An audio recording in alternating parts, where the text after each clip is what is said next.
नमस्कार, मैं स्वतंत्र कुमार और आप सभी का स्वागत करता हूं आपके अपने चैनल शॉर्ट हैंड टीम पर। तो दोस्तों, आज के इस वीडियो में दैनिक जागरण के संपादकीय से 419 शब्दों के डिक्टेशन को हम लोग लेने वाले हैं। इसे हम दो अलग अलग स्पीड में लेंगे। पहली बार में 80 की स्पीड में, तो दूसरी और आखिरी बार में इसी डिक्टेशन को हम लोग 90 की स्पीड में लेने वाले हैं।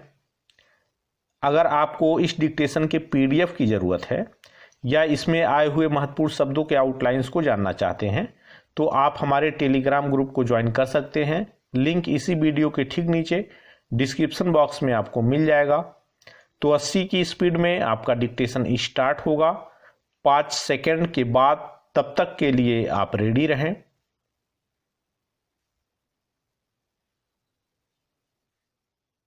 स्टार्ट।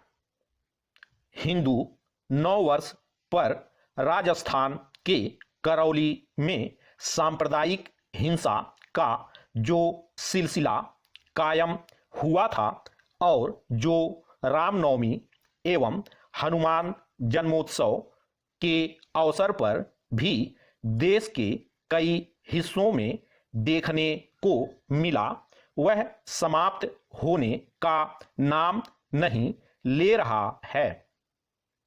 इसका ही प्रमाण है गत दिवस राजस्थान के जोधपुर में दो समुदायों के बीच हिंसक झड़प। इस झड़प में कई पुलिसकर्मी भी घायल हुए और शहर के कई क्षेत्रों में कर्फ्यू लगाने के साथ इंटरनेट सेवा भी लंबित करनी पड़ी। चंद दिनों पहले ऐसा ही कुछ पटियाला में भी करना पड़ा था। जोधपुर की हिंसा इसलिए चिंताजनक है क्योंकि पुलिस एक प्रतिमा पर अपने अपने धार्मिक ध्वज लगाने के दो पक्षों के विवाद को दूसरे दिन भी नहीं थाम सकी और ईद, अक्षय तृतीया एवं परशुराम जन्मोत्सव के दिन उसने और अधिक उग्र रूप धारण कर लिया। इस दौरान पत्थरबाजी भी की गई और पुलिस को खास तौर पर निशाना बनाया गया।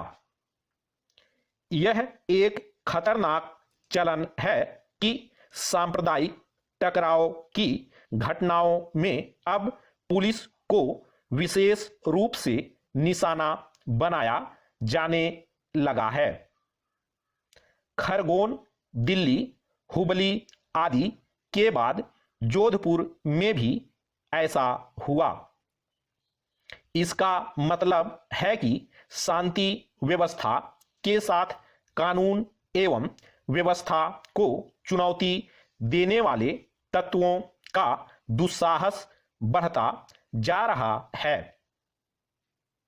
इस दुस्साहस का दमन किया जाना आवश्यक ही नहीं, अनिवार्य है। पैरा। चूंकि करीब करीब हर त्योहार पर तनाव पैदा करने का जो काम हो रहा है, वह दुर्योग कम किसी गहरी साजिश का हिस्सा अधिक नजर आता है। इसलिए पुलिस और खुफिया एजेंसियों को कहीं अधिक सतर्क रहने की आवश्यकता है। इसलिए और भी क्योंकि सांप्रदायिक हिंसा की घटनाओं को लेकर देश को बदनाम करने का भी अभियान छिड़ा हुआ है। सांप्रदायिक परिवेश खराब करने वाले तत्वों के खिलाफ कठोर कार्रवाई प्राथमिकता के आधार पर की जानी चाहिए और वह भी बिना किसी भेदभाव के। केवल ऐसे तत्वों की गिरफ्तारी ही आवश्यक नहीं है। इसी के साथ यह भी सुनिश्चित किया जाए कि उन्हें यथाशीघ्र सजा भी मिले। ऐसा करके ही ऐसे तत्वों को सही संदेश दिया जा सकता है। अब यह भी देखने को मिल रहा है कि ऐसे तत्व आस्था के नाम पर सार्वजनिक स्थलों पर शक्ति प्रदर्शन करने लगे हैं। इसे भी रोकना होगा।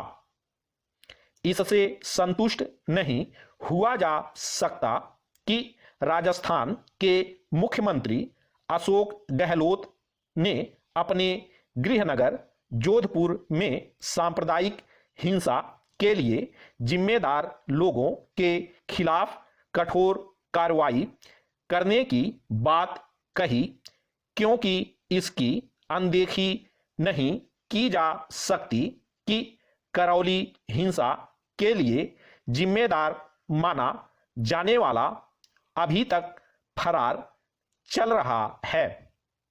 स्टॉप।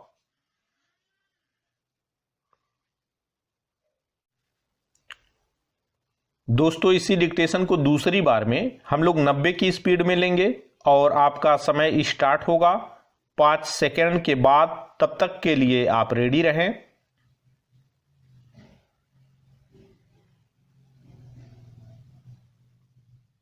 स्टार्ट। हिंदू नववर्ष पर राजस्थान के करौली में सांप्रदायिक हिंसा का जो सिलसिला कायम हुआ था और जो रामनवमी एवं हनुमान जन्मोत्सव के अवसर पर भी देश के कई हिस्सों में देखने को मिला, वह समाप्त होने का नाम नहीं ले रहा है। इसका ही प्रमाण है गत दिवस राजस्थान के जोधपुर में 2 समुदायों के बीच हिंसक झड़प। इस झड़प में कई पुलिसकर्मी भी घायल हुए और शहर के कई क्षेत्रों में कर्फ्यू लगाने के साथ इंटरनेट सेवा भी लंबित करनी पड़ी। चंद दिनों पहले ऐसा ही कुछ पटियाला में भी करना पड़ा था। जोधपुर की हिंसा इसलिए चिंताजनक है क्योंकि पुलिस एक प्रतिमा पर अपने अपने धार्मिक ध्वज लगाने के 2 पक्षों के विवाद को दूसरे दिन भी नहीं थाम सकी और ईद, अक्षय तृतीया एवं परशुराम जन्मोत्सव के दिन उसने और अधिक उग्र रूप धारण कर लिया। इस दौरान पत्थरबाजी भी की गई और पुलिस को खास तौर पर निशाना बनाया गया। यह एक खतरनाक चलन है कि सांप्रदायिक टकराव की घटनाओं में अब पुलिस को विशेष रूप से निशाना बनाया जाने लगा है। खरगोन, दिल्ली, हुबली आदि के बाद जोधपुर में भी ऐसा हुआ। इसका मतलब है कि शांति व्यवस्था के साथ कानून एवं व्यवस्था को चुनौती देने वाले तत्वों का दुस्साहस बढ़ता जा रहा है। इस दुस्साहस का दमन किया जाना आवश्यक ही नहीं, अनिवार्य है। पैरा।